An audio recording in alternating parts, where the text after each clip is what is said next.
Na videoaula de hoje, eu vou fazer um resumão de biologia sobre a matéria de tecido muscular e sistema digestório. Vamos começar falando do tecido muscular. O tecido muscular é formado pelas fibras musculares, mas elas também recebem o nome de miócitos. E os miócitos são células alongadas, é tipo você pegar uma célula e esticar ela. Alongada seria isso de esticar. E essas células vão variar em 3 tipos. E esses tipos vai seguir a regra ou pelo formato, ou pela estriação, ou pela característica do núcleo. E outra característica do tecido muscular, ficou redundante a minha fala, perdão, gente, mas é que os músculos, eles são ligados por tendões. E esses tendões que vão fazer com que a gente se movimente. E bom, classificando quanto às fibras, que são 3, a gente tem a estriada esquelética. Gente, isso de estriada é que as células, elas vão ter espaços umas nas outras. Por quê? A gente tem, dentro dessa parte de fibras, a actina e a miosina. Na estriada, a actina e a miosina estão dispostas paralelamente. É como se, usando os termos matemáticos, elas não se encontram. Já na lisa, essas células estão tão juntas, essas células não, essas proteínas da actina e da miosina estão tão juntas que ela fica rígida. E bom, a estriada esquelética está presente nos nossos ossos, claramente pelo nome. Ela é alongada, estriada, cilíndrica e multinucleada perifericamente. Esse multinucleada perifericamente quer dizer que ela tem vários núcleos. Estriada cardíaca está presente no coração, como o próprio nome já diz. É alongada, cilíndrica, estriada, mas tem só 1 ou 2 núcleos. Gente, perdão se escutar barulho de cachorro no fundo, é que hoje meus cachorros estão espulitos. E tem a lisa, que é fusiforme, sem estrias, com um núcleo central, que fica no centro. Bom, e a lisa, gente, um exemplo de órgão que ela tá é no útero, na bexiga, no estômago, isso daí. Que, tipo assim, é porque o esqueleto e o coração, eles estão se movimentando a todo momento. Então, acaba que isso gera estrias. Já as lisas são elementos do nosso corpo, órgãos do nosso corpo, assim a gente pode falar, que não se movimenta a todo momento. Por exemplo, o meu útero, ele só se movimenta mais ou menos quando eu tiver um embrião aqui dentro, que aí ele tem que esticar e tudo mais. Exemplo da bexiga, quando eu acabo armazenando muita urina, que aí ela enche, mas é só em alguns momentos, não é a todo momento. E a gente tem também 3 fontes de energia para a gente poder ter nosso movimento, que é a degradação de fosfocreatina. É por isso que a gente costuma tomar creatina antes do nosso exercício, durante ou depois, porque elas vão nos auxiliar em ganhar energia para realizar movimento. E o nosso corpo costuma usar a degradação de creatina para atividades que vão exigir muito do nosso músculo, entendeu? Atividade de explosão, como ali mesmo eu já falo. Tem a fermentação láctica, que é aquela que a gente viu anteriormente, que usa para fazer pão, essas coisas. O nosso corpo também faz ela, só que é para atividade de grande intensidade. E a respiração celular, que é para atividades prolongadas, que não vão exigir tanto, mas que vai ser atividades que vão durar muito tempo. E a gente tem 2 tipos de fibras, além daquelas, que é como se, tipo assim, a gente tivesse essas, e dentro dessas a gente tem outros 2 tipos, que são as lentas, que também podem ser chamadas de vermelhas ou do tipo 1, e realizam respiração aeróbica para atividades prolongadas. Então, as fibras lentas, elas estão muito interligadas com a respiração celular, porque as duas é designada para atividades prolongadas. Designadas, tô errando no português hoje. E a gente tem as fibras lentas, que podem ser chamadas de brancas ou do tipo 2. E elas vão utilizar o metabolismo da fosfocreatina ou da fermentação láctica para atividades de curta duração, mas que vão exigir muito mais do nosso esforço, da nossa energia. Agora a gente tem como funciona a contração dos músculos estriados. O músculo, quando ele contrai, igual quando você vai contrair um músculo, é quando você faz força nele. E aí ele acaba expandindo. Isso que seria a contração. E bom, ela começa quando os nossos neurônios lá na nossa cabeça usa os neurotransmissores para dar impulsos elétricos nos músculos, mais precisamente no sarceloma dos músculos. E aí, esses impulsos elétricos vão chegar no retículo sarcoplasmático que tem dentro do sarcelona, que vai liberar íons de cálcio para o sarcoplasma. E aí, depois, esses íons de cálcio vão se ligar às fibras troponina e tropomiosina, liberando ligação de actina. E aí, essa ligação de actina, que é a nossa miosina e actina, vai promover a quebra de ATP, que é aí que a gente consegue fornecer energia para o nosso corpo. Agora, vamos para o nosso sistema digestório. O sistema digestório é responsável em transformar os nutrientes em energia e matéria-prima, porque aí esses nutrientes e matéria-prima vão ser utilizados no nosso corpo para as mais diversas atividades que a gente tem.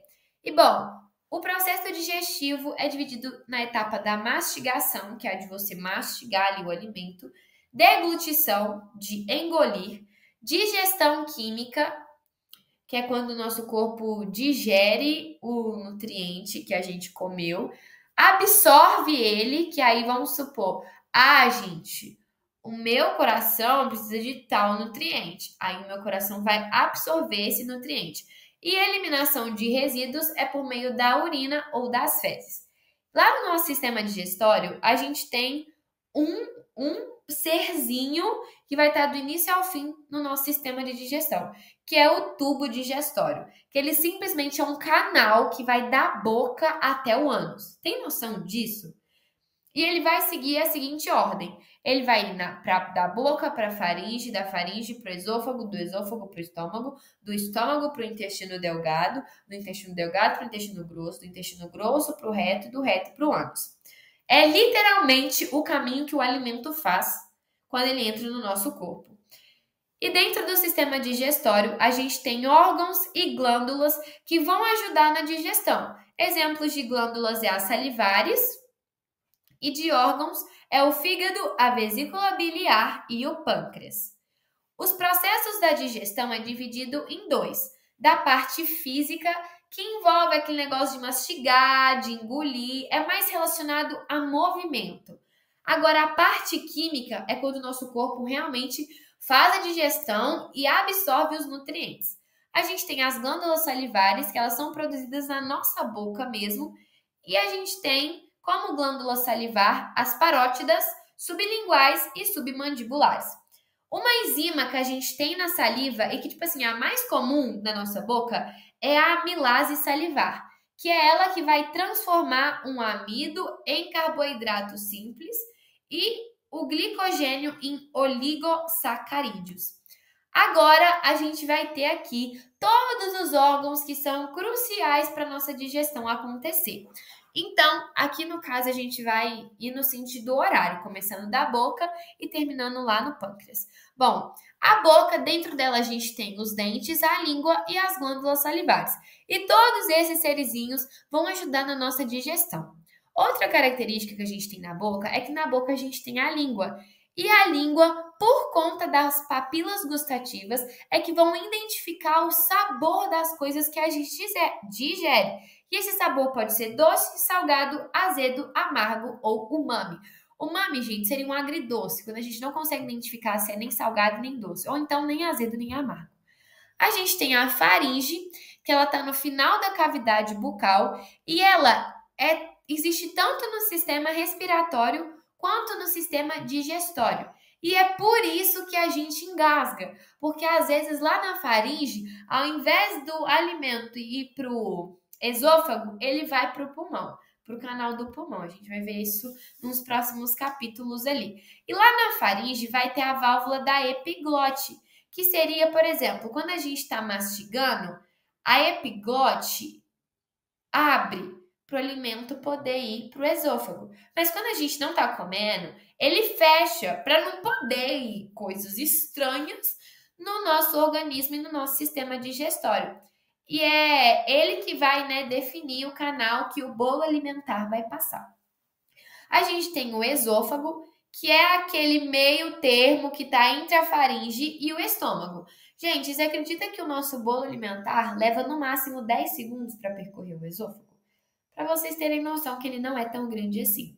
Agora, a gente vai para o nosso estômago, que é onde a gente fala que acontece a digestão, tipo assim, você está passando mal porque o seu estômago não digeriu o alimento da maneira correta. Isso tá certíssimo. Porque o estômago, ele vai começar a digestão por conta do suco gástrico. E aí o suco gástrico dentro dele tem as enzimas pepsina, lipase gástrica e amilase gástrica. E todas essas juntas que vão fazer a digestão química do alimento.